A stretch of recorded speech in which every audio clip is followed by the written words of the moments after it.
All right. So we're going to get this thing done as quickly as possible.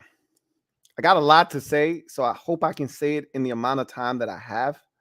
But I really wanted to get this out today because it fits in the rhythm of my week. So, with that said, I'm not going to talk your head off. Let's get to the proceedings this evening. You're dialed in to the 297th installment, or is it 96? I think it's 97th installment of the Louie T Network podcast that starts now.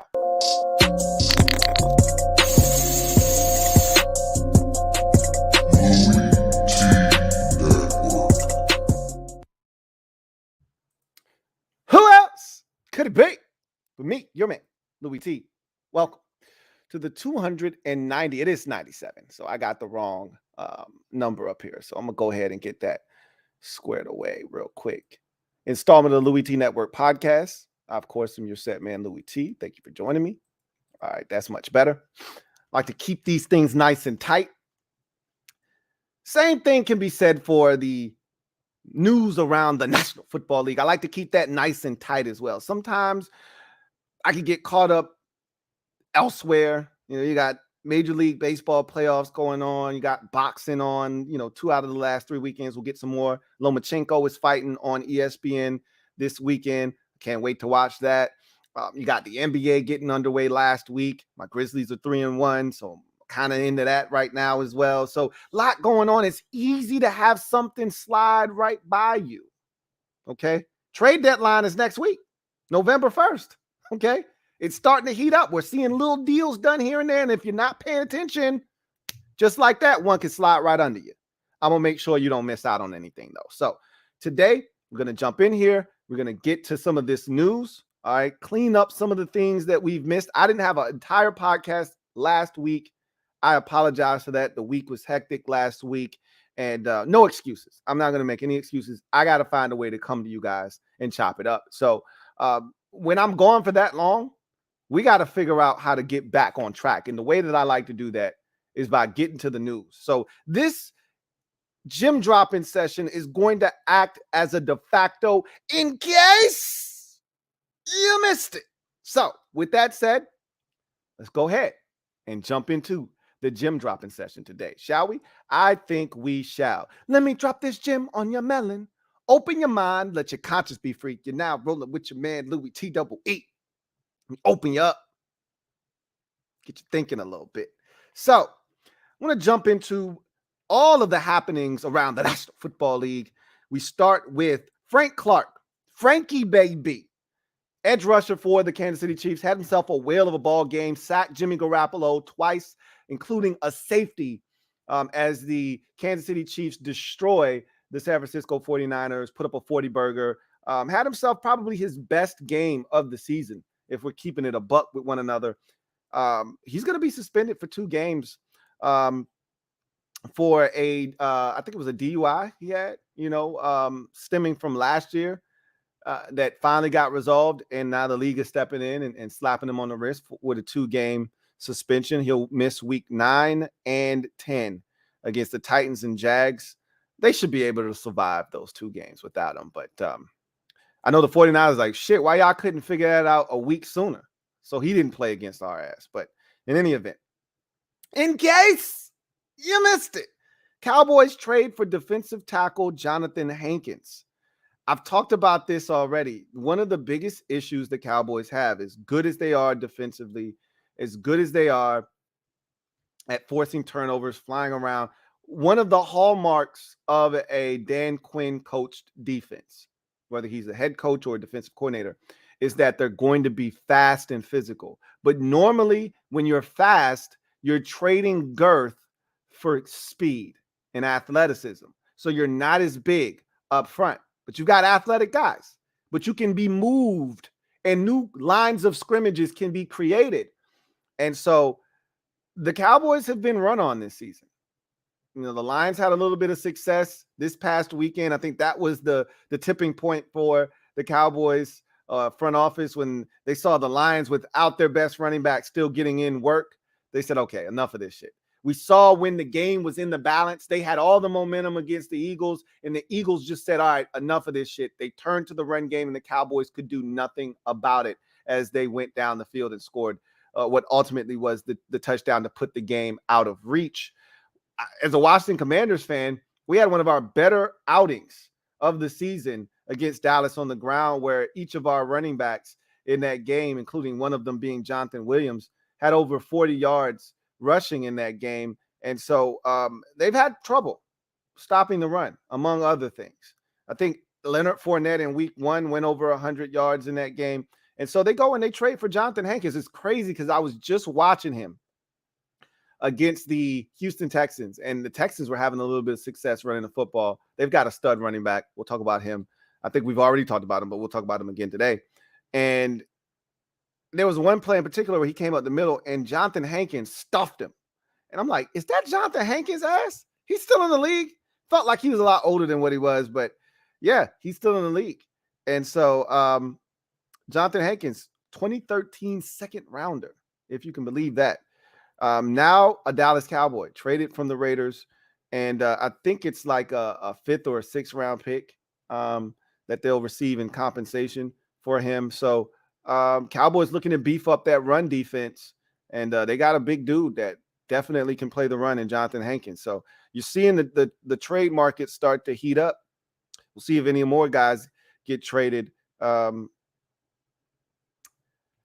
Speaking of trades, James Robinson, in case you didn't know, and we talked about this, obviously we know about the Christian McCaffrey trade. He played this week for the 49ers. We'll talk about that a little bit later on when we get to the Slate Skatin portion of the show. But James Robinson, another running back, traded from the Jaguars to the Jets. Jets lose their stud rookie running back, Breece Hall, to the for the season to an ACL tear. And so they needed some more help at the running back position and go get a guy in James Robinson. Not a bad guy to be able to go get your hands on if you're the Jets, to add to Michael Carter and what they already have. I think they're going to be just fine with James Robinson at the running back position. There's a big developing story is what's going on in Indianapolis right now with Matt Ryan. Essentially, the Colts are admitting, hey, I think we might have made another mistake. We made a mistake on Carson Wentz. I think we made another mistake on Matt Ryan. And Falcons fans could have told you that before you traded for him. Like, hey, I don't think you're going to get what you think you're going to get. But, you know, the shoulder injury clearly has compromised him. But he was struggling before he separated his shoulder. And so through 2 picks, including a pick 6 on Sunday and the loss to Tennessee, 19-10. And they've decided to bench him for the remainder of the season. This is when you know it's bad. When they bench you, but then they make sure that you know this is for the remainder of the season. You're done. Like, they could have just said, hey, Matt Ryan's out until further otherwise, until otherwise notified, he's out for the foreseeable future. Okay. So indefinitely, Matt Ryan's out. And then if they decided to bring him back 3-4 weeks from now, they could. They said, no, he's done for the season. We're going to move on with Sam Ehlinger and see what he can do. So Matt Ryan is on the books for $35 million over the next 2 seasons. Like roughly 24 this year they're paying, and then there's another like 12 or so, slightly under 12, which gets you to right around 35 million, and they can't get out of it. I mean, yikes. That's nasty. And I love it. It couldn't have happened to a better franchise. For the way that they were parading around and acting this entire offseason, they deserve this. And, the football gods don't miss, okay? When you do the things that they did, this is the karma that's going to come your way. So now we just got to make sure that it sticks. We can't let Sam Ehlinger come in and start tearing shit up. We got to make sure that he stinks so they're in an even worse position after doing what they did. So let's talk about last night real quick, because we're not going to talk about it today, but we talked about it last night. I want to talk about it real quick. I was absolutely disgusted with Patriots fans last night. And fan is short for fanatic. And I understand the psyche of a fan, not just an NFL fan. I was going to say, no, this is NFL. I understand the psyche of an NFL fan. This is unique to this sport and this sport alone. In no other sport are they rooting for the guy off the bench to take the guy that's starting's job. Like, it's rare that in the NBA, you've got a starting point guard and he's really good and he's young and you're rooting for his backup on the bench to take his spot. That doesn't happen. And it doesn't happen in Major League Baseball either, because you're not rooting for a pitcher to be taken out and a reliever to come in. Like, that would be the only comp, right? Or take out one starting pitcher to put in another starting pitcher. That doesn't happen in Major League Baseball unless you're in the playoffs. And so this shit is disgusting.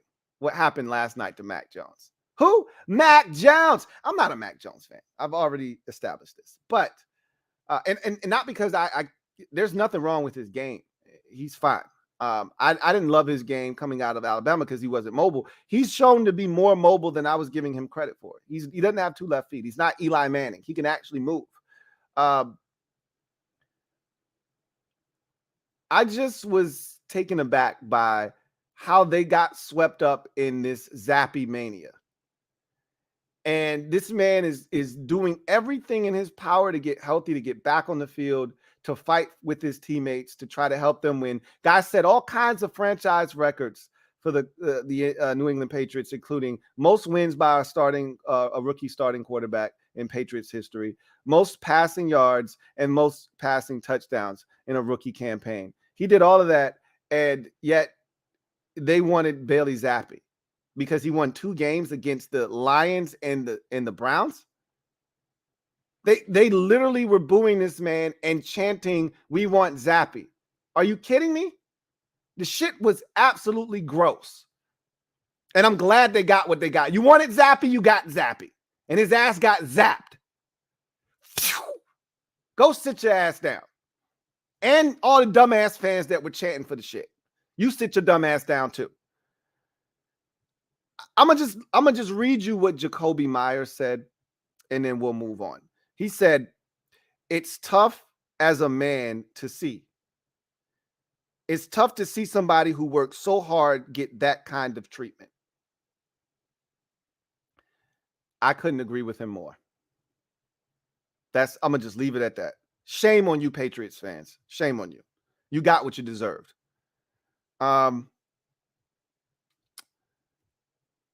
Elijah Moore. Let's talk about Elijah Moore. All right.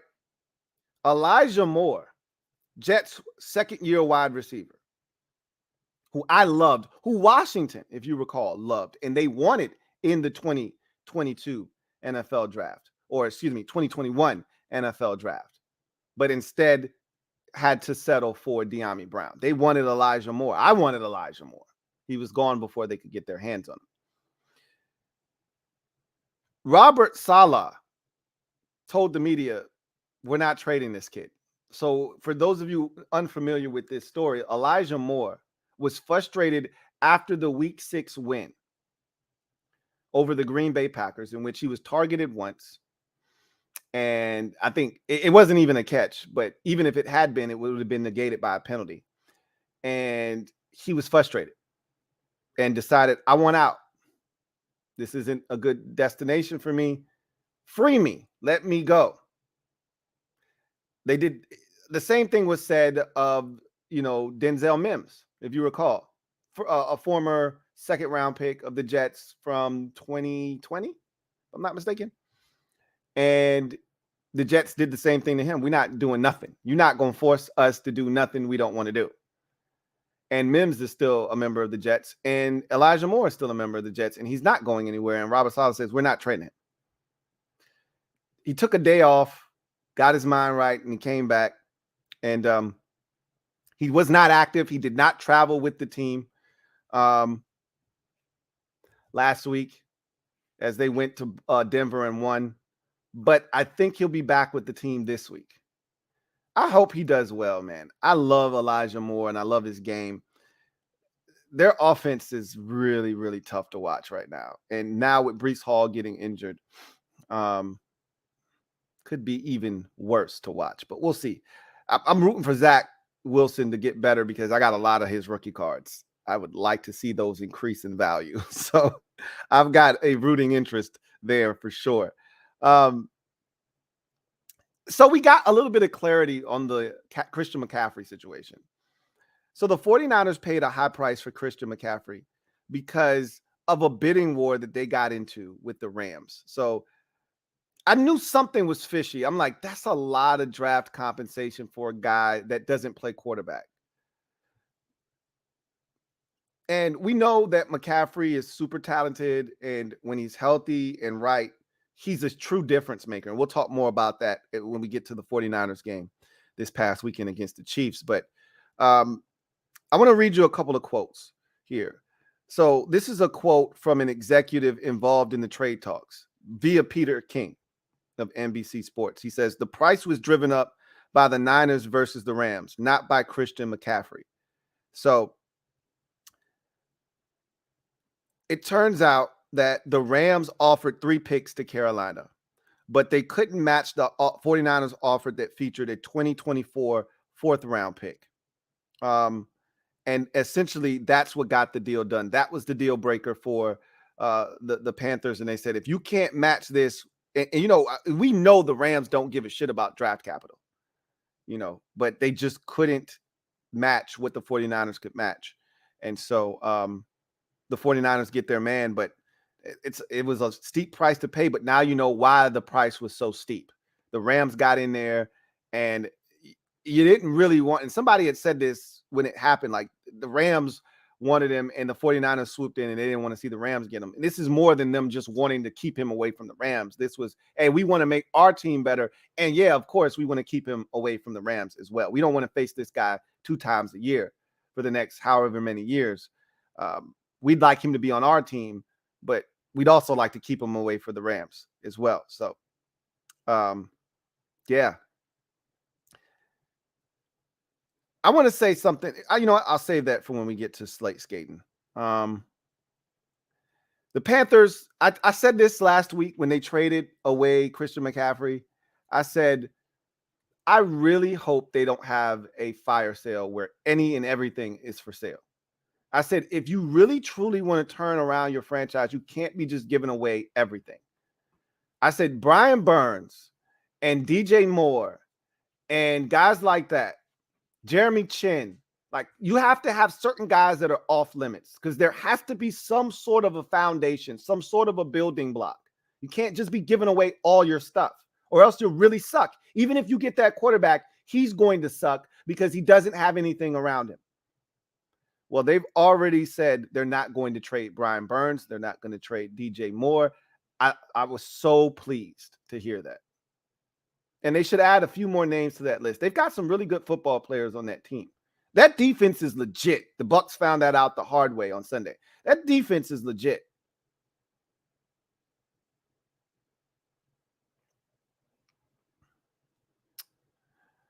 I want to talk about some of these big name wide receivers that could potentially be on the trading block, and then we'll get into Slate Skatin. All right. So this is via Ian Rappaport. He tweeted this out a couple of days ago. He said, big name wide receivers generating trade interest.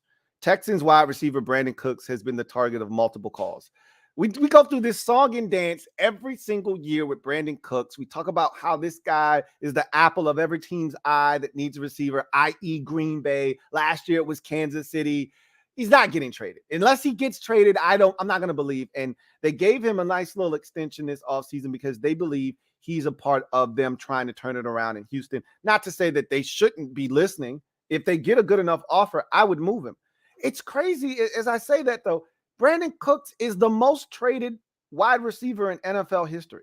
He was traded from New Orleans to the Patriots. He was traded from the Patriots to the Rams. He was traded from the Rams to the Texans. Like, this guy constantly is being traded. It'd be amazing if he got traded again. I don't see it happening. Steelers wide receiver Chase Claypool has been in focus, but not expected to be dealt, barring a shift. Broncos wide receiver Jerry Jeudy has been the center of calls as Denver has sputtered. He just had a massive game against the Jets. If he can stay healthy, this guy is dumb talented, is Jerry Jeudy. You put him on a team with a serviceable quarterback that can get him the football. I think Jerry Jeudy could actually be a really good receiver in this league. So there's some intrigue around some receivers. There's always teams that could use receiver help. We'll see if anything actually comes about some of these receivers. And just so you know how serious the Panthers are on keeping guys like Brian Burns, they were offered 2 first-round picks for Brian Burns, and they turned the deal down. I think it's the right thing to do. Guys like him are hard to find. They don't grow on trees, and they're not easy to acquire. Okay? He plays one of those premium positions in this league. Guy that can get after the quarterback. He's so versatile, too. You can drop him into coverage. He's very comfortable in space, but he can get after the quarterback. You can't just give those types of players away. So I don't blame them for that. And there were teams like the Chiefs, the Rams, and the Eagles that were interested in Brian Burns.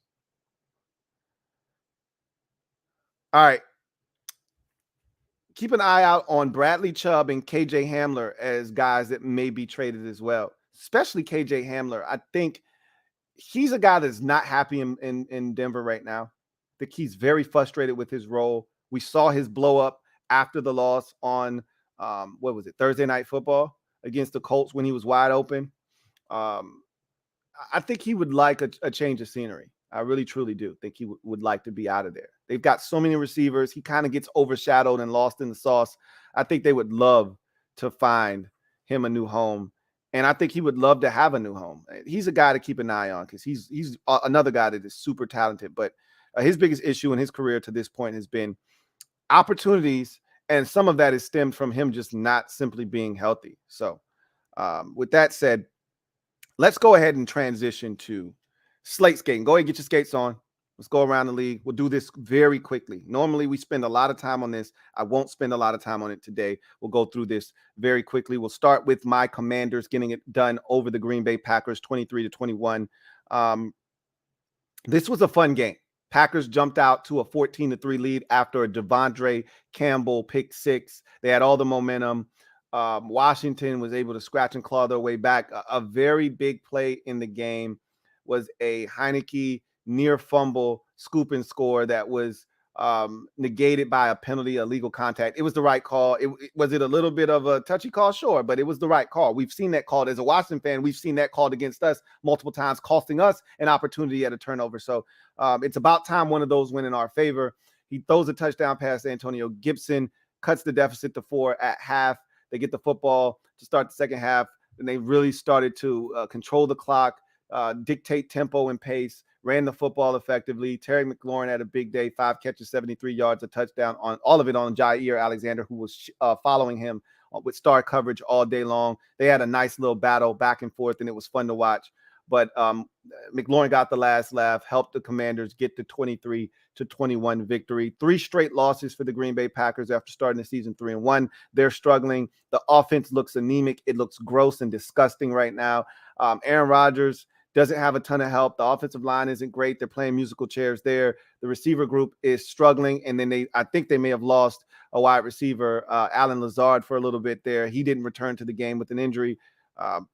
There's not a lot of excitement and hope for this team this year if you're a Packers fan. And it's not getting any easier. You got the Buffalo Bills coming to town, or rather going to Buffalo, who's coming off of a bye week, one of the best teams in football at their building on Sunday night. Good luck. You are definitely going to need it. Aaron Rodgers, a double-digit underdog for the first time in his career. And you know what? This Packer team deserves to be a double-digit underdog. They suck right now. Commanders get their second win in a row. They're 3-4, and they're playing much better ball.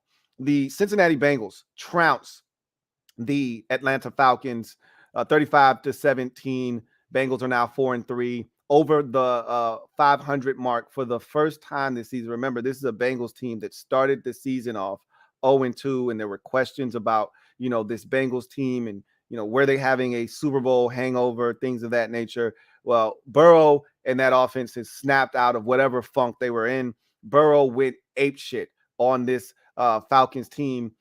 Over 350 yards in the first half for Joe Burrow. He ended up finishing this game with like 430-something passing, 481, 34 of 42, 481, 3 touchdowns, no interceptions. I mean, he was just unconscious in this game, was Joe Burrow. He could do no wrong. They had 3 different receivers in this game, 2 over 100. And then Higgins was 7 yards away from being over 100 yards. Boyd, 8 for 155. He had the big touchdown to kick the game off on the first possession. Jamar Chase, 8 for 130. He had 2 touchdowns in this game. And then Higgins had 5 for 93. They just had no answers for the passing game of the Cincinnati Bengals. And the Falcons were playing good football up until this point, but they got destroyed in this game. They never had a chance. They never had a chance in this ball game. And so they're now under 500 at 3-4 are the Atlanta Falcons. Big win for Cincinnati. A lot of people feel like they may have gotten their mojo back. We'll see. Chase was limping around late in this ball game. Hopefully he's okay. But the overarching theme is that this offense snapped out of whatever funk they were in. And if they can continue to play this kind of football, they're going to be dangerous, just like they were a season ago. And that 4-3 mark, if I'm not mistaken, that is good enough for a first place tie with Baltimore. So don't sleep on the Cincinnati Bengals. Cowboys, Lions, the 24-6 victory for the Cowboys doesn't really do this game any justice. Cowboys are now 5-2 on the season after the win. Lions are 1-5. They were coming off of a bye week. This game was 10-6 for much of the second half, and the Cowboys simply could not muster any offense against this Lions defense. They were really stagnant. They were able to run the football a little bit in this game where the Cowboys, Zeke Elliott, 15 for 57, but Tony Pollard continues to be the star of that backfield. 12 carries, 83 yards for Tony Pollard. But again, the Cowboys rushed for over 4 yards a carry. That was the highlight of the game, honestly. The passing offense wasn't all that impressive. It was Dak Prescott's first game back, so you expect it to be a little bit, off, and it was. But the defense, they're the story. They created 5 turnovers, but I thought the key point of this game, Lions are in striking distance against this Cowboys football team. It's 10-6. The Lions have the football with the chance to take the lead. They're at the 1-yard line. They just threw a pass to their tight end. He has a chance to score a touchdown. It looks like he might have scored. It'd be nice to review it if you're Dan Campbell. He's like, we're at the 1. What could happen? What's the worst that could happen? It's 1st and goal from the 1. And then Jared Goff fumbles the next snap, and the Cowboys recover. And they never recovered from that turnover. Cowboys end up scoring a touchdown, taking a 17-6 lead. They force a Jared Goff interception. The next possession, they score a touchdown there. Dak's only passing touchdown of the game there to Peyton Hendershot. And that was your final score, 24-6. Cowboys 5-2, Lions 1-5. Titans and Colts. This was the game that got the Sam Ehlinger era started in Indianapolis. Matt Ryan was absolutely horrid in this game, and he got banged up, but he wasn't good. 33 of 44 for 243 doesn't tell the story. The 2 interceptions are the story here. The one of them was just a bad throw, miscommunication with him and the receiver, but I don't even know what he was doing. Even if the receiver was looking, it still would have gotten picked off. There are 2 Titans defenders there and 1 Colt wide receiver. I just don't know what Matt Ryan was thinking there. But he had gotten beaten up in this game and battered and bruised. Let me see how many times he got hit. The Titans were all over his ass in this game. They hit Matt Ryan 10 times and sacked him 3 times in this game. So they were all over him, and he might not have known what the hell was going on because they were tearing him a new asshole in this game. Derrick Henry, 30 carries, 128 yards. So they're getting back to the basics of what they do best, which is turn around. They don't have a lot at receiver. If you allow Derrick Henry to go over 100 yards, you deserve whatever fate comes to you because they don't have anybody. Listen to this. Austin Hooper, 3 catches, 56 yards was their leading receiver. All right. Cody Hollister, 2 catches, 32 yards is their second leading receiver. Their best receiver on their team right now is Robert Woods. He had 3 catches for 26 yards. This is the state of the Tennessee Titans offense right now. If you can't stop the run and force those guys to beat you, you deserve whatever you get. And so the Colts couldn't stop Derrick Henry, so they deserve what they got in this game. Doesn't help when your quarterback throws a pick 6 and sets up and gives directly 7 points to the opposition. But Titans get it done. It wasn't pretty, but it was gritty. And most importantly, that's a sweep over the Indianapolis Colts this year. 19-10. The Titans are now 4-2 and own the season sweep over the Indianapolis Colts. Colts dropped to 3-3-1, and then the big bombshell was dropped that Matt Ryan is out of there for the remainder of the season, and they're still on the hook for his purse next year as well. Biggest upset of the week had to be the Panthers over the Buccaneers. This was an ass thrashing of epic proportions, the likes of which we couldn't have foreseen coming. Panthers get the win 21-3 over the Buccaneers. The tone was set on the very first possession. This reminded me of week 1, Packers, Vikings. Rodgers throws a dime to rookie wide receiver Christian Watson on the first possession. Would have been a touchdown, probably 60 some odd yards. He drops it. The Packers go on to get their brains bashed in 24-6 or 7. Mike Evans, Mikey, he doesn't do this shit often. I as a matter of fact, I can't recall him ever doing this. It's so uncharacteristic of him. But Brady hits him. The corner falls down on the play. He's open down the field 45 yards. Brady hits him in stride, right in his hands, and he bobbles it and then knocks the shit damn near into the end zone. And it's incomplete. And from that point forward, they really just never could get anything going offensively. They were I talked about this Panthers defense. This is a legit unit. They were all over Brady's ass. I love Frankie Louvu. I love Brian Burns. I love Shaq Thompson. Jeremy Chin is a stud. I don't even think he played in this game. They've got stuff on that defense. And those boys were humming in this game. They got after Brady's ass. Let me see how many times they hit him. Brady does not like to be hit. They didn't even hit him all that often, but it was just the threat of violence. It doesn't take much. You hit Brady 2 or 3 times early in the game, and the threat of violence has him shook the remainder of the game. They hit him 3 times, sacked him once. But the story of this game, because even with that said, Brady didn't do anything erroneous in this game. He didn't turn it over. He didn't do anything stupid. So you're thinking to yourself, okay, so how did the Panthers manage to score 3 whole touchdowns for this Panthers offense? How did they manage to do that? Well, look no further than their run game. All right.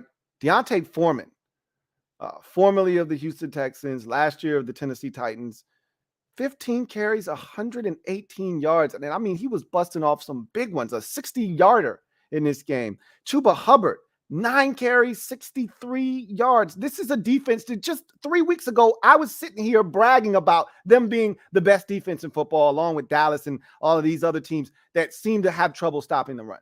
Buccaneers all of a sudden can't stop the run. They've been run on the last couple of weeks. They continue to have issues stopping the run. And PJ Walker actually didn't look bad in this game. He looked confident in this game. 16-22, 177 yards, 2 touchdown passes, a beautiful dime on the 3rd and long, like 3rd and 11. He finds his tight end, Tommy Tremble, on a corner route for a touchdown on 3rd and 11. What are the Buccaneers doing? Oh, my God. I was impressed with PJ Walker, impressed with their defense. The crowd was booing Steve Wilks for being somewhat conservative by, punting the football in Buccaneers territory. Again, F analytics. Understand your team, what you're capable of, and understand the game. I liked his decision. He knew his team wasn't in a position to be kicking any long field goals or going for it on 4th and 3. No, punt this bitch, pin him, play defense, and let's see if we can't get the ball back in great field position and maybe turn it into some points. And they did. Big win for the Panthers, man. I mean, we left them for dead weeks ago. Didn't see this one coming, and not in this manner. I wonder if Brady has even lost to the Panthers as a member of the Buccaneers. I don't think so. And now I'll take it a step further. He probably was averaging like 20-point victories against them prior to this loss. This was stunning. Brady and so now the Brady and the Bucs are now 3-4, just like Rodgers and the Packers are 3-4. Ouch.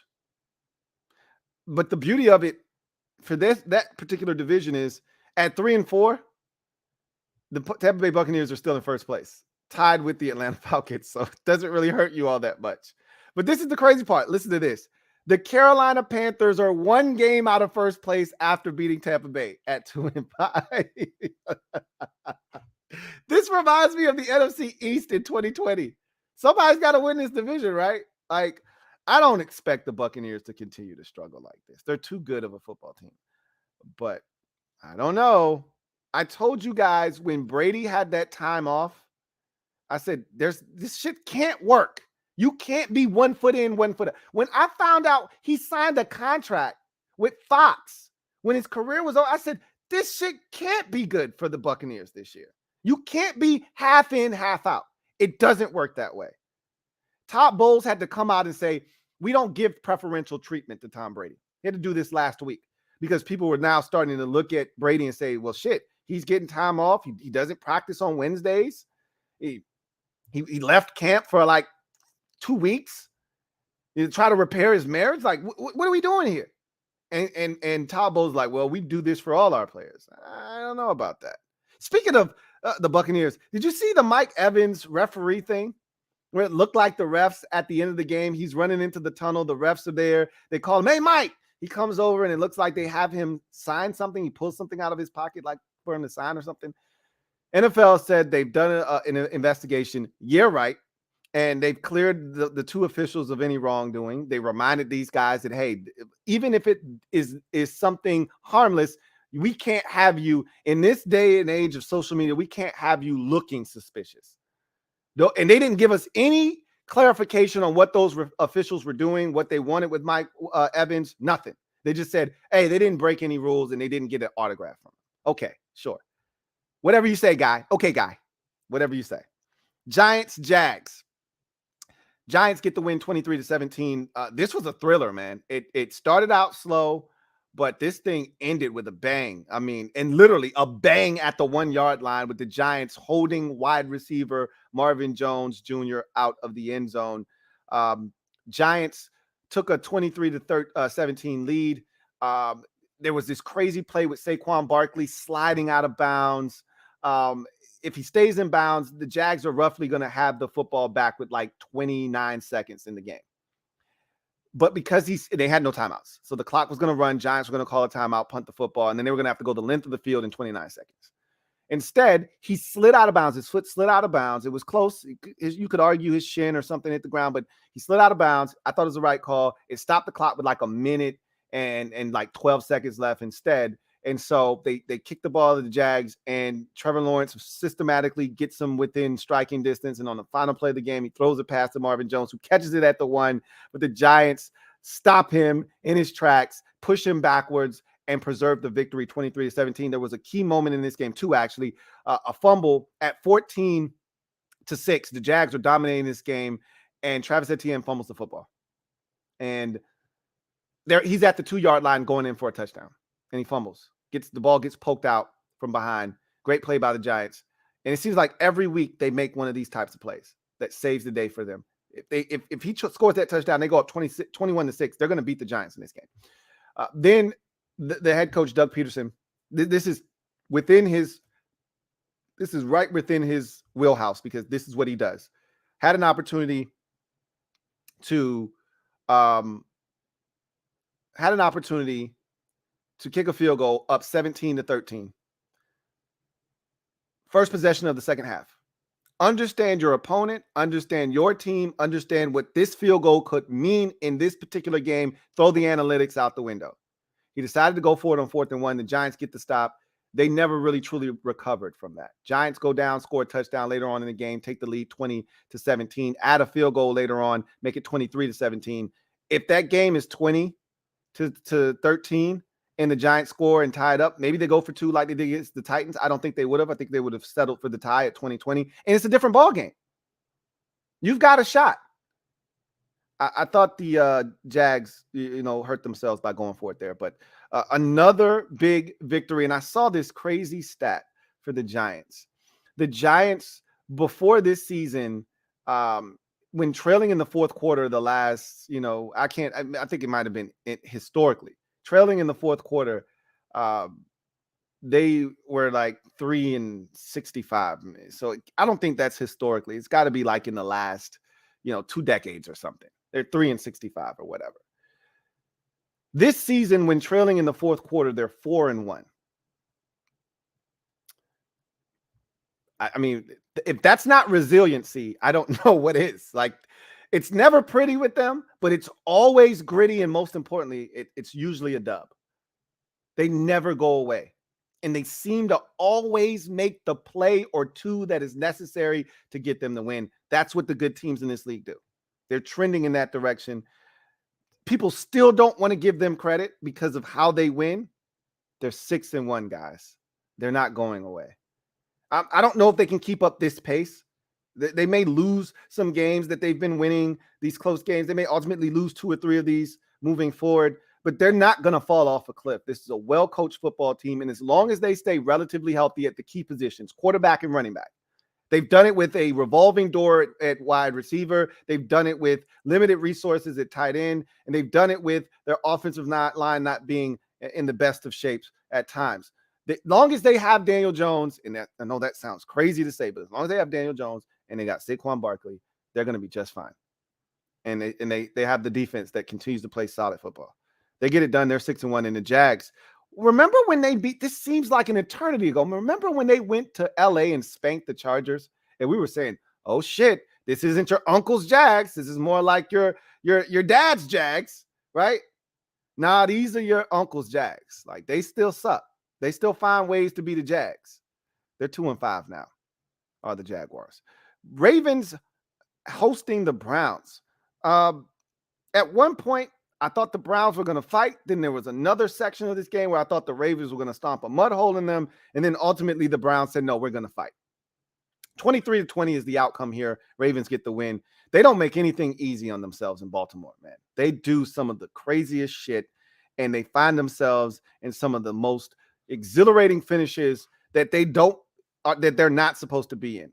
But they find a way to win this game, do the Ravens. The Browns kicked a field goal late and missed, and they were able to preserve the victory. Jacoby Brissett had a rough go of it in this game. He fumbled not once, but twice. Lost one of them. Donovan Peoples-Jones lost a fumble as well in this game. And I thought the Ravens had an opportunity to put this game away, and they failed to be able to do so. Browns hung around and were able to get the way, able to put themselves in a position, because this thing at one point was 23-13. And at that point, I thought the Ravens had them. With 6 minutes to go, they're up 10. I'm like, okay, they got them. And they let the Browns go down, score a touchdown. Then the Ravens fumbled, and that was a big fumble. It was Justice Hill, the running back, fumbled the ball, and you're like, oh my God, are you kidding me?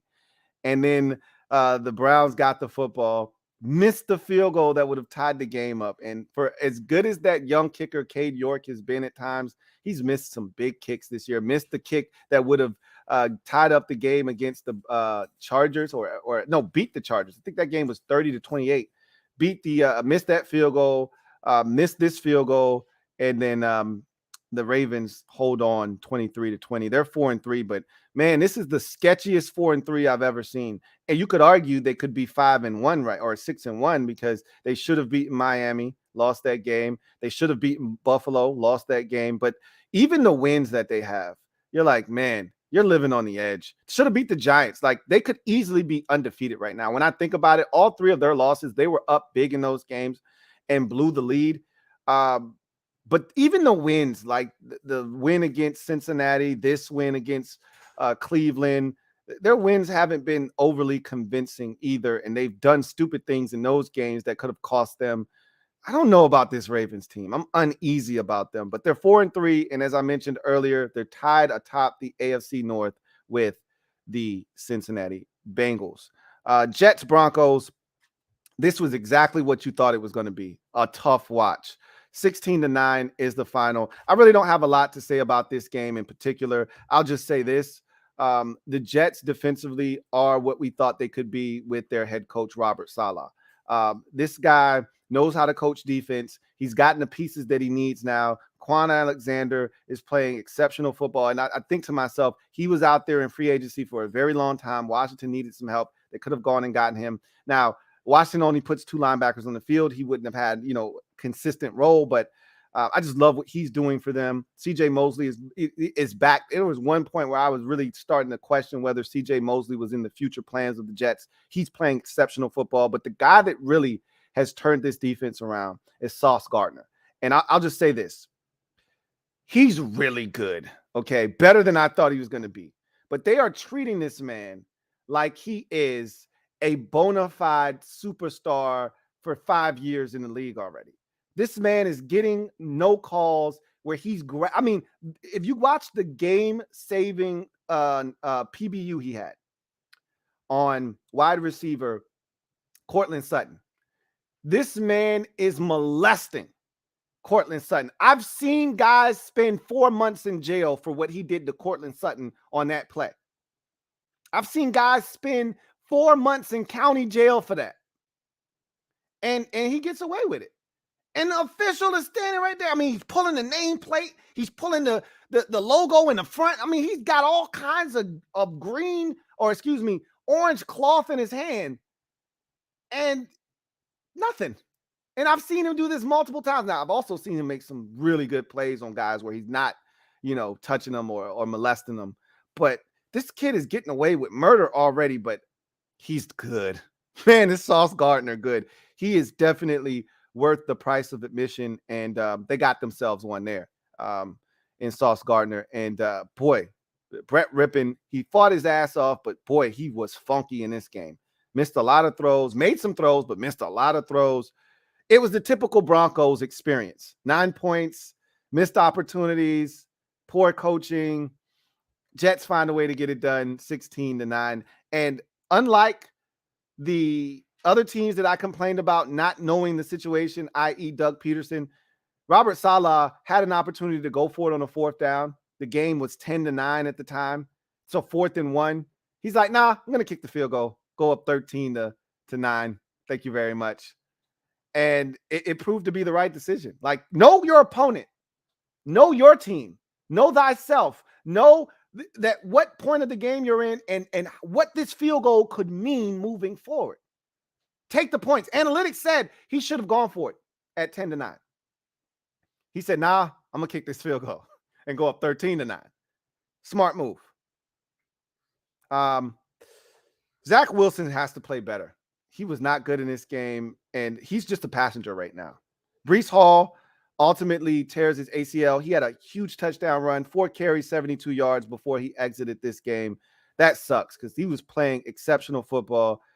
That's why they traded for James Robinson. We talked about that already. Zach Wilson's going to have to carry his weight, though.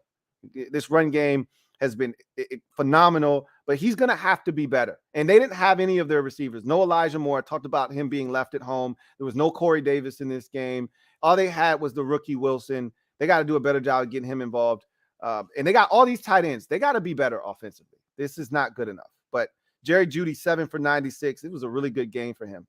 But my God, Brett Rippon, 24 of 46 for 225 and an interception. He damn near was less than 50% completion percentage yet. He was rough. It was rough for him in this game. Texans Raiders in this one. The Raiders get it done 38-20. Again, this is one of those deceiving scores. This was a close ball game, man. This was a game that at one point the Texans were actually leading in this game 13-10. In the second half of this ball game, the Texans were actually leading at one point 20-17 in this ball game. And that was into the fourth quarter. They were up 20-17 before the Raiders started to really assert themselves. And it was really the ground game with Jacobs. I've made the joke numerous times that he's running like he's got 8 kids to feed. He really doesn't have 8 kids. I just want to make sure you guys know that he doesn't have 8 kids. Okay. He's only got 4 kids. Okay. So I just need you to know I was joking because some of y'all will be like, Louis T said he got 8 kids. No, he's got 4 kids. But he was running again like he had 8 mouths to feed in this game. And if he doesn't get his money in Vegas, he's going to get his money somewhere because the man is playing exceptional football this year. 20 carries, 143 yards, 3 touchdowns, 2 of them in the second half of this game to salt it away as the Vegas Raiders pull away 38-20. The Texans are now 1-4-1 on the season. The Raiders are now 2-4. And this Raiders team feels like they should be better than 2-4. but that's what they are right now. Derek Carr, 21 of 27, 241, really efficient in this game. Thought he used his legs to extend some plays, made some really good throws, including, first of all, who in the hell is this mask man anyway? Of course, I'm speaking of Mac Hollins. Return of the Mac. Oh, yeah. What is this guy doing? Like, all of a sudden, and sometimes all you really need is an opportunity. But my God, the catch he made on the first touchdown that the Raiders scored in this game, you're like, hey, Mac, what, bro? What are you on right now? I feel like him and Geno Smith are the two best stories of this NFL season, of guys that we've written off, that we felt like we put them in a box. This is their role. This is their ceiling. And all of a sudden, they've got more opportunities, and they're just running away with the opportunities that they've been presented with. Geno Smith is playing exceptional. Wait, Geno Smith is leading the league in completion percentage right now. And these aren't dink and dunkers. Okay. We'll get to Geno Smith in a second and what he was able to help his team do on the road against the Chargers. But Mac Hollins is playing out of his mind this year.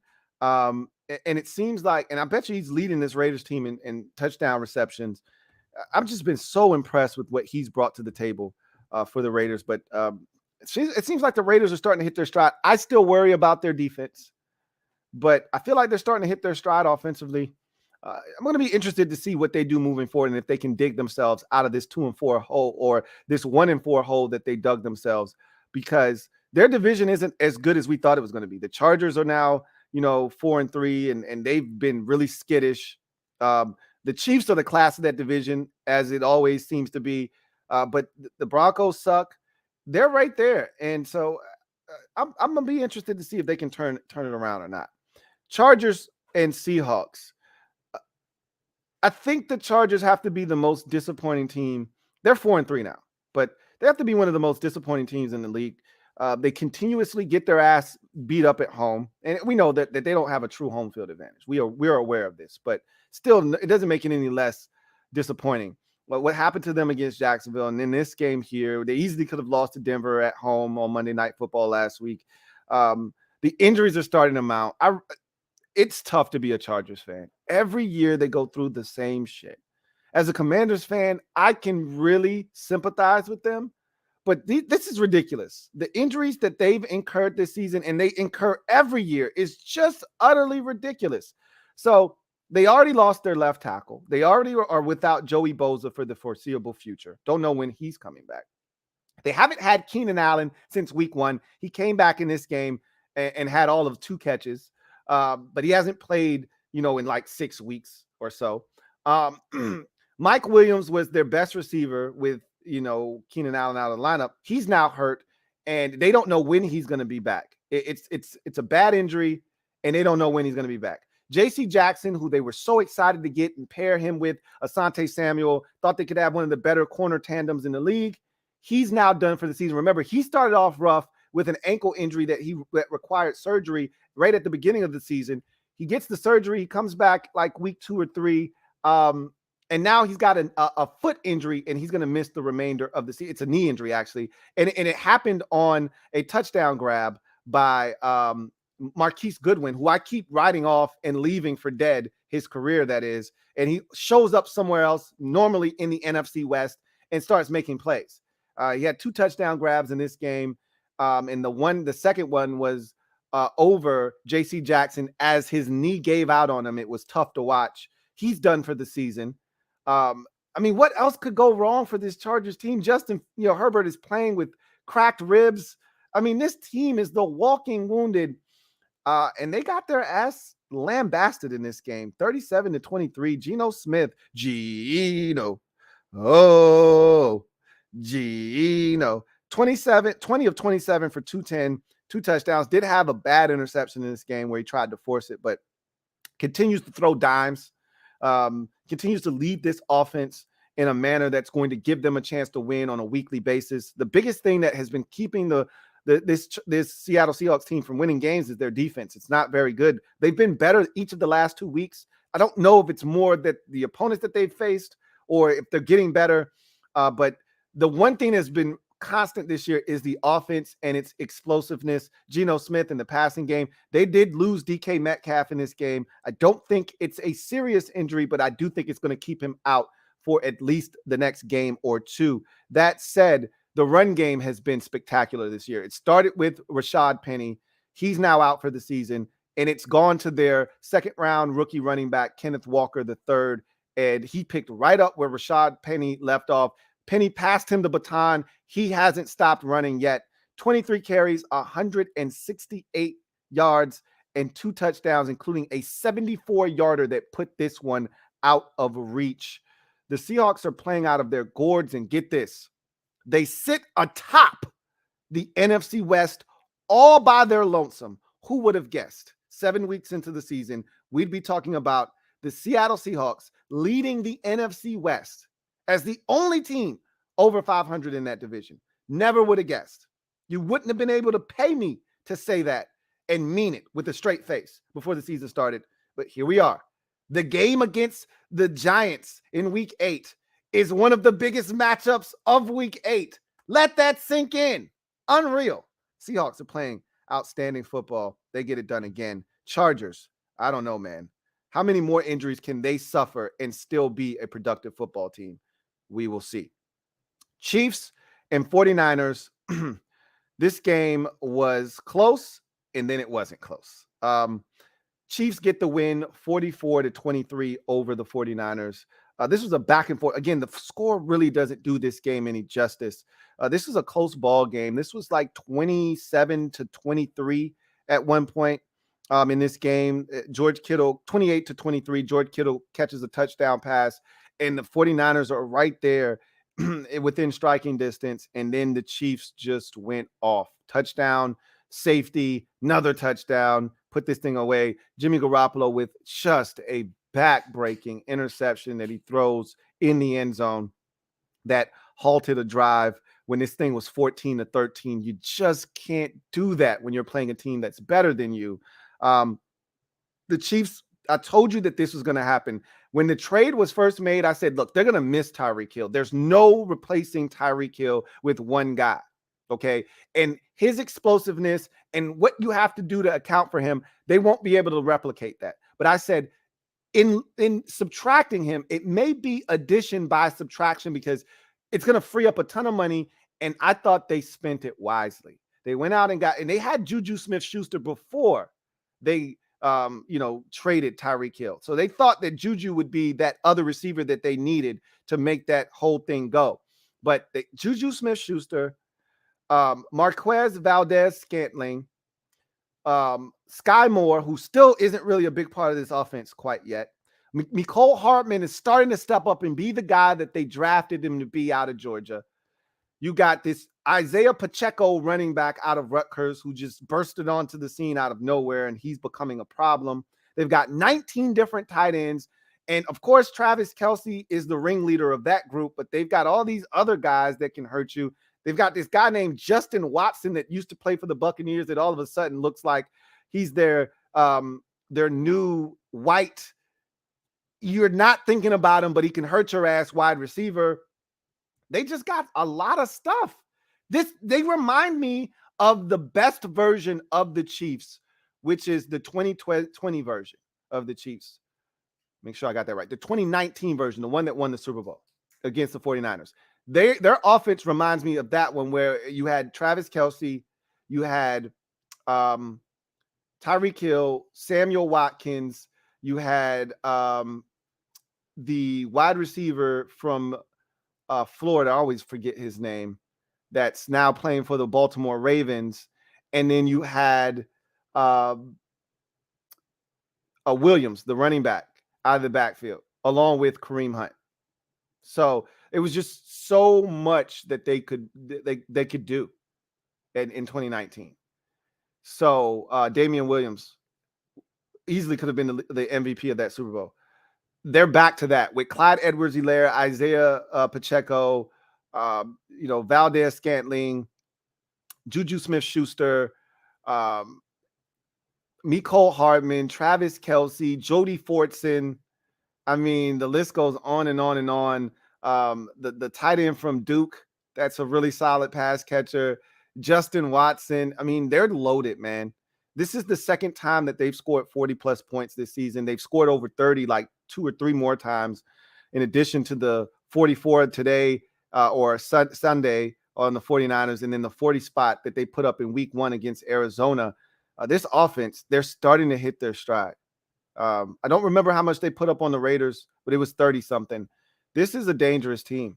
And if they continue to figure it out defensively, I think they still got some, things to iron out defensively.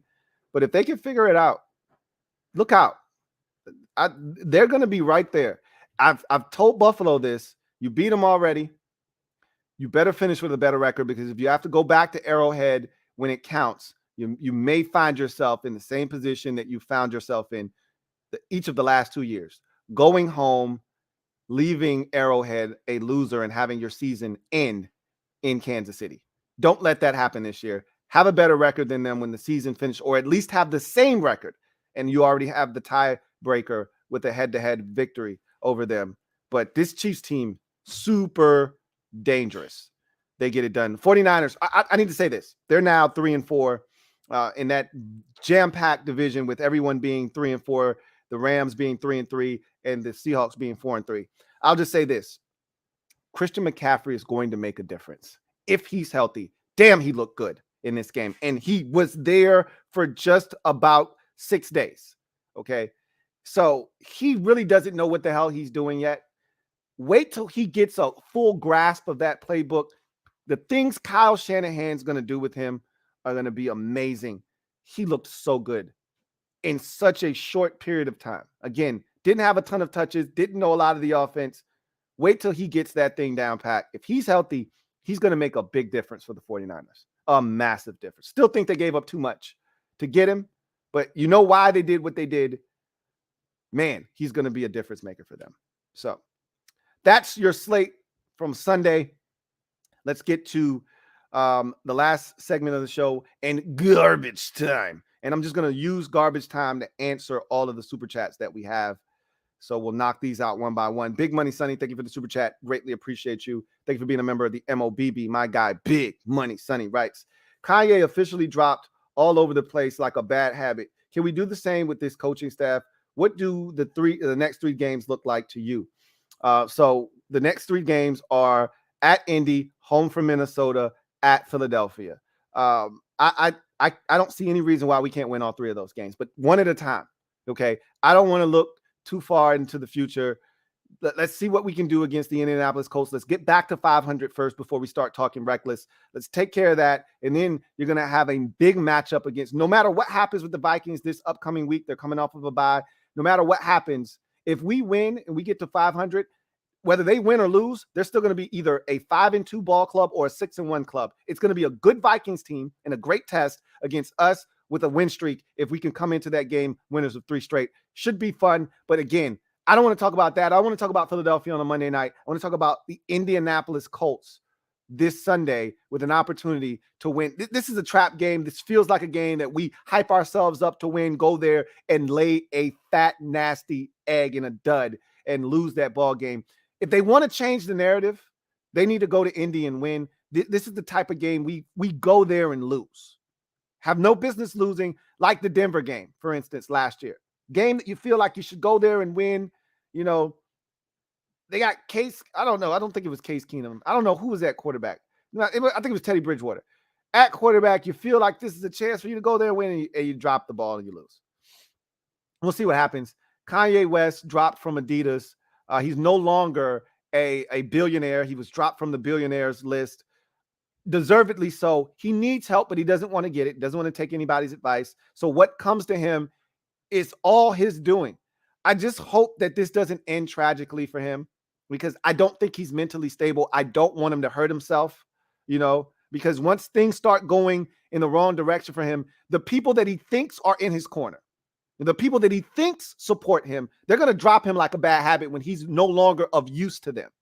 When his name doesn't actually evoke change, when his name doesn't actually move the needle, they're going to drop his ass, and he's going to realize that they were using him all along. And I don't know what he's going to do in his mental state, but I wish him nothing but the best, but he needs help and he doesn't want to get it. Big Money Sonny, thank you for the super chat. Greatly appreciate you. Double up. Thank you for doubling up. My guy, Big Money Sonny writes, I copped a Wild Goose burgundy jersey. Real talk. I don't believe you. You need more people. He says, it'll be here by Friday. Perfect timing for Sunday's game. Even if he's gone next year, I'm still going to rock it. Can't go wrong with that last name, Lou. I don't believe you. I don't believe you, but I know you would do something like that. But I don't believe you. That's crazy if they're selling Wild Goose jerseys, man. Rosario Satara Poleski, thank you for the super chat. Greatly appreciate you. Thank you for being a member of the MOBB who writes, you heard of Zavia, cherry cola, stevia beverage? I have not. I have not heard of that. Again, I don't drink soda, so I wouldn't be tuned in and locked into what's going on in the soda market, in the soda game. The last time I had a soda, this will tell you how far back it's been. I was in the 7th grade. I want to say Sprite had just released the flavored Sprites. Remember they had those flavored Sprites? Yeah, they were all the rage. That's when schools started putting actual soda machines in the schools, like real legit, put in $1, get a soda out of the machine type of machines in the building. Damn, it was one drink in particular that was really big. Those Sprites were going heavy, and then there was another one. Put it this way. The last time I had a soda, Fruitopia was still a thing. I'll leave it at that. The Black Al Bundy. Thank you for the super chat. Greatly appreciate you. My guy, Black Al B writes, Phillies, baby. Let's go. Hashtag Red October. You've been talking to me ever since the series with the Braves. I thought we were going to beat y'all. I didn't know that Major League Baseball was going to do us like that, but no excuses. You guys were the better team. You feel like a team of destiny right now. I will be rooting like hell for the Astros. This has nothing to do with you, even though I want you guys to lose. If you were playing the Yankees, I would be rooting for no one. But I want Dusty Baker. I've said this, as long as the Braves were eliminated, Dusty Baker would be my de facto team and person that I would be rooting for. But you guys are playing such good baseball. I would not be shocked if you won this thing. It feels like how we felt last year. You feel like you're on a mission, but you're still the Phillies. So I still feel like you're going to find a way to F this up, but we'll see. You're playing absolutely great baseball right now. I got to give you the credit.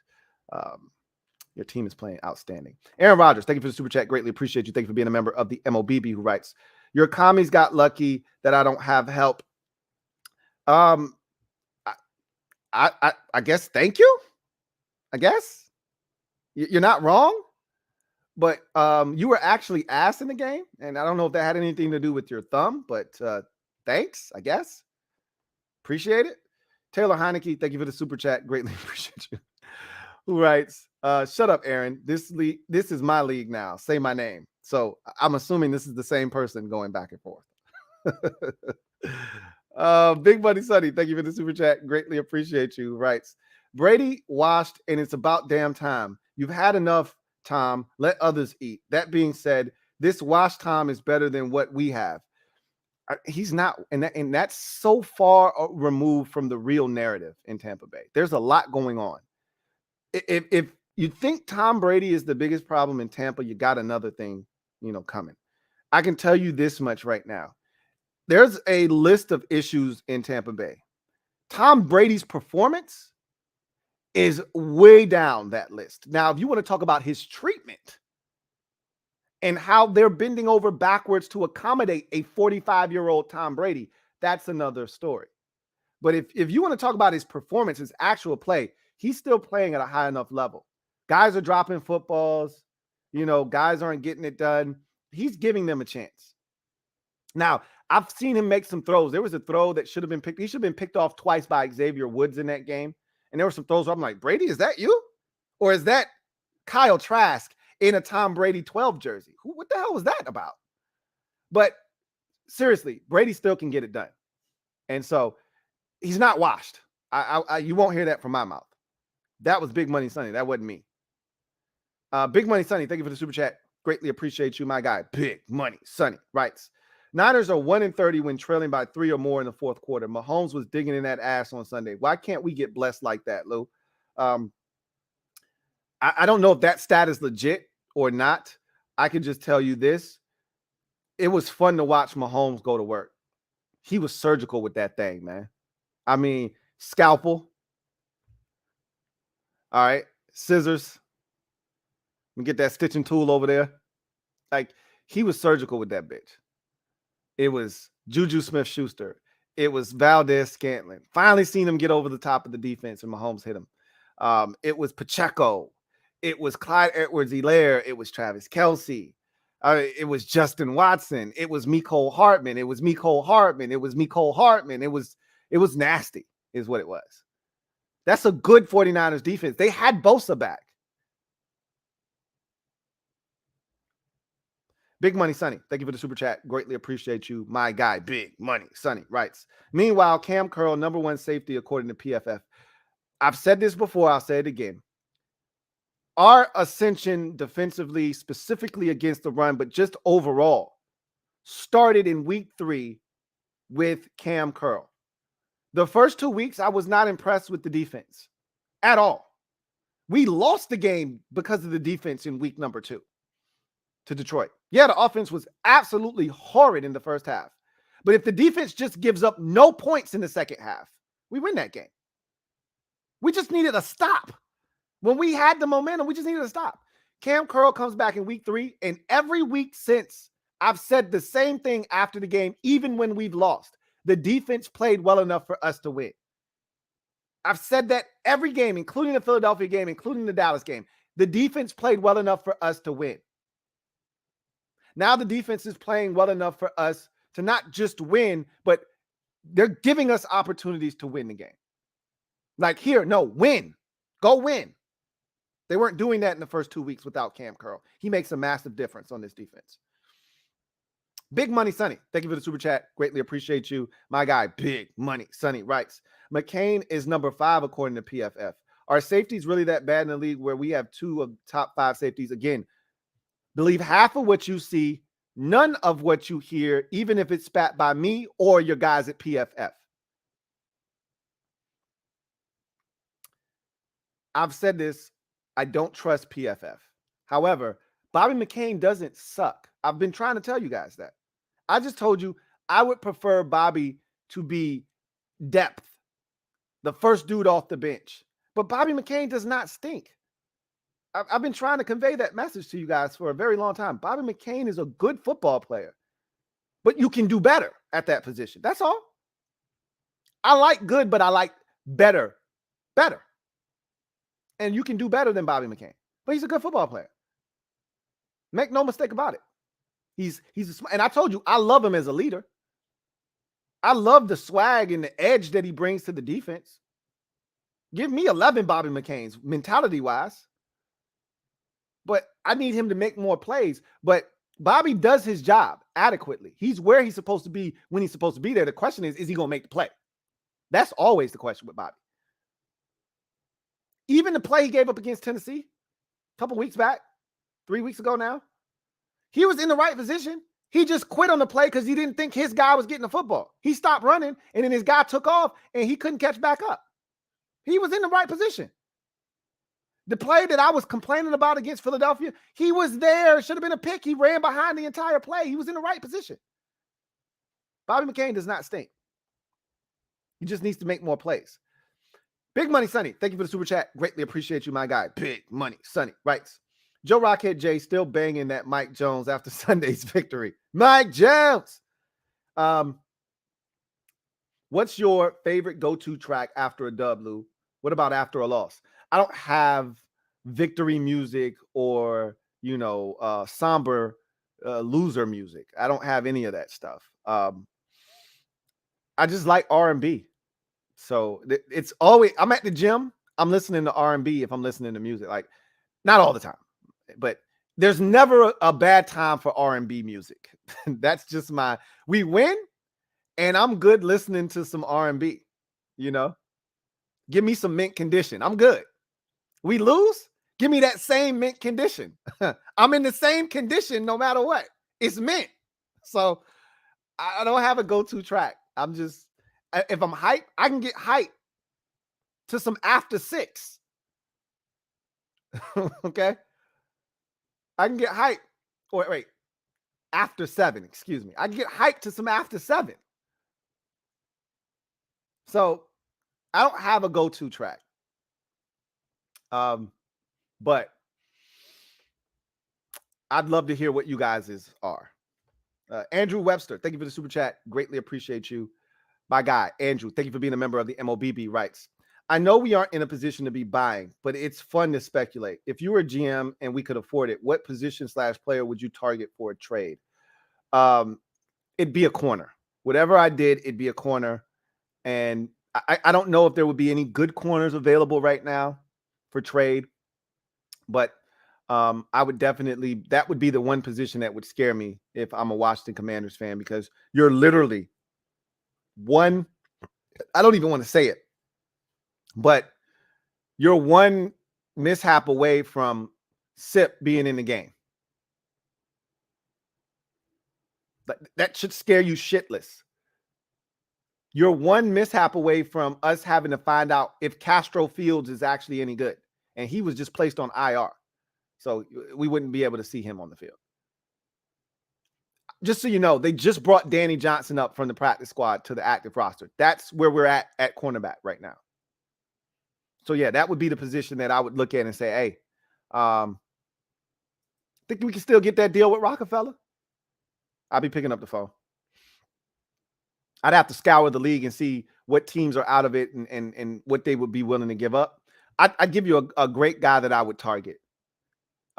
King, guy that was a free agent, that this is why it would be hard for me to make a deal to go get him, because he was available in free agency and he went to the Houston Texans. But a guy like King would come in, you could put him on punts, and he could be a quality corner for you, depth purposes. He killed 2 birds with 1 stone if you went out and got King at the cornerback position from the Texans. So, yeah, but you'd have to see what teams are selling. And then if I'm selling at the trade deadline, I'm trying to rape you. And so that's why you got to be careful. You're not going to get a bargain deal unless you're going after like Jonathan Hankins. Yeah, you get him for a late round draft pick, you know. But you want a corner? You want some premium stuff? Oh, yeah, I'm about to pull your pants down and I'm going to brand you. Now, I got it on hot coals right now. I'm going to brand you. You're going to hurt. This one going to hurt. Big Money Sonny, thank you for the super chat. Greatly appreciate you. My guy, Big Money Sonny writes, Cheetah is gone. Oh, my God. Who will Mahomes throw the ball to? Answer, anyone wearing a Chiefs jersey. Come on, Lou. Mahomes with Reed is a no-brainer. Stop it. Hey, you say that? Look at Aaron Rodgers. His head coach isn't a clown.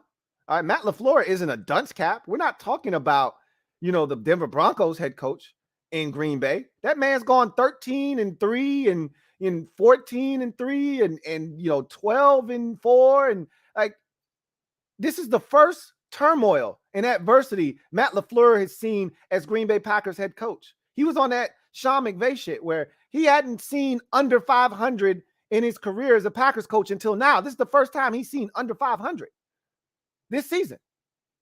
He doesn't know what this shit feels nor looks like. 3-game losing streak. This is the first time he's incurred anything like it. He's no slouch. They gave Aaron Rodgers some stuff. He's throwing the guys in Packers jerseys. How's that working out for him? Mahomes, if they would have just given, you think Andy Reid and Mahomes would have just been able to just, okay, fine. They could have went out and give them the stuff the Bears went out and got. Equanimous, St. Brown. And look, they did have one of the receivers. The Pringle kid was in Kansas City, and Mahomes made him look good. But that was with Tyreek Hill. That was with Travis Kelce and other distractions. Take away Mecole Hardman. Take away Juju Smith-Schuster. Take away, leave Travis Kelce. Got to give him something, right? Because Aaron Rodgers doesn't have nothing. He has Allen Lazard still, right? He's got Randall Cobb and Samuel Watkins, even though neither one of those guys, or Watkins is now healthy, wasn't before. He got tagged in as he tagged out Randall Cobb, who is now out for the foreseeable future. But no, let him keep Travis Kelce. But take away Mecole Hardman. Take away Juju Smith-Schuster. Take away Valdez Scantling and give him a bunch of no names and see if Mahomes navigates that. He might elevate the play of some of these guys, but they're not scoring 44 and 40 and 33, and they're not out here 5-2 right now. Don't be naive. The reason they went out and got Valdez Scantling, the reason why they went out and got Juju Smith-Schuster is because they know they need weapons from Mahomes. Don't kid yourself.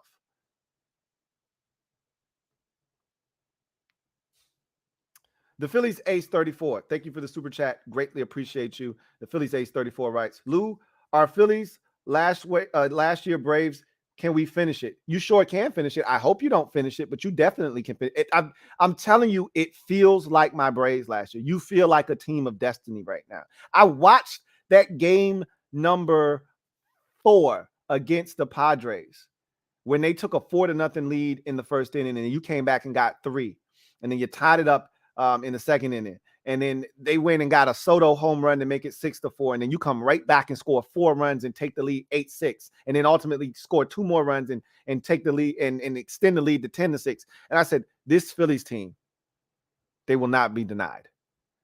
Now, the Astros are a different animal. And so we'll see if you can handle that pitching. But if you continue swinging a hot stick right now, Bryce Harper is playing out of his mind. You're getting contributions from all kinds of players. If that continues, Hoskins and all of these guys that are contributing and making big plays, if this continues, and JT Realmuto, if this continues, y'all are going to be tough to beat. I could easily see y'all winning the World Series. Big Money Sonny, thank you for the super chat. Greatly appreciate you. My guy, Big Money Sonny writes, I got the receipt for the Wild Goose jersey. Seriously, I'm not kidding. I found it 2 weeks ago and decided to buy it on Monday. Just search for it. That's crazy. I'm not shocked that they're profiting off of Rashad Wild Goose. Okay, like you said, it's a hell of a name, but that's crazy, man. I'll just say that.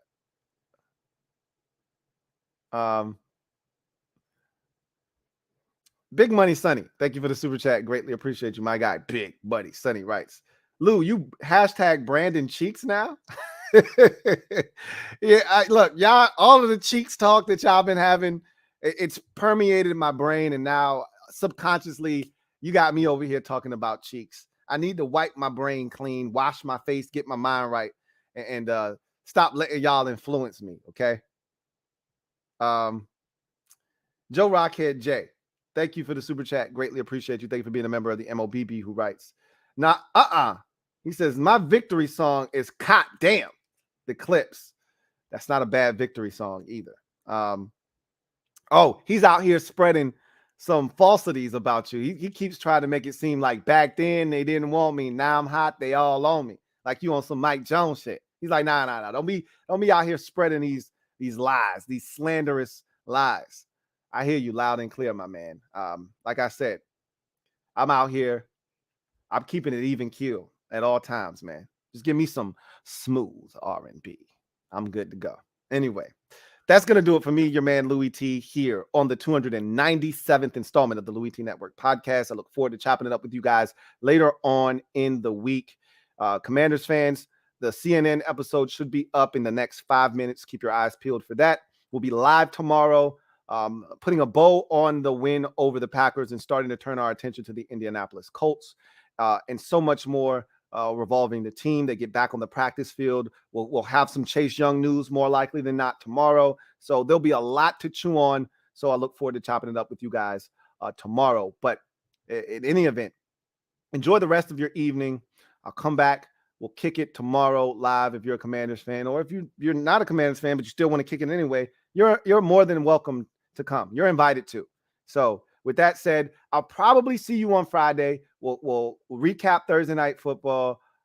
Maybe come back earlier. You deserve 3 podcasts this week. So we'll see what happens. I can't make you any promises, but I'm not Christopher Williams. Promises you don't keep. I can't make any promises. But what I will do is tell you that you deserve 3. So I'm going to try to make it happen. Anyway, I digress. You guys, take care. God bless, and good night. LouieTeeNetwork.